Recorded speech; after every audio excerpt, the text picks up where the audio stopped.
Әрине кітап. Өйткені кітап біздің қазынамыз, байлығымыз. Барлық біздегі құнды ақпараттардың барлығын кітаптан аламыз. Әрине әрбір нәрсенің заманына қарай, адам заманына қарай амал дейміз ғой. Екеуісінің енді өзіндік пайдалары бар.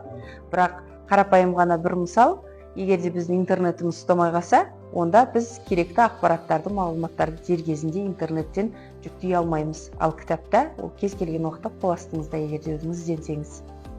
Электронды кітаптар міндетті түрде оқимын, әсіресе аудио кітаптар тыңдағанды өте жақсы көремін.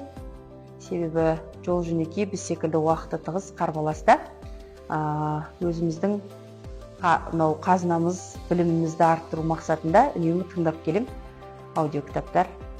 Кітаптың енді екеуісінікін енді бір 50-50 демей қойын, бірақ 40-60 десем болады. Енді 60% бұл аудио кітаптар, өйткені оқи беруге мүмкіндік жоқ, жұмыс барысында өте көп уақыт өткізетіндіктен, ал бірақ 40% міндетті түрде айына жоқ дегенде 2 рет, 3 рет, 2-3 кітапты оқуға тырысамын.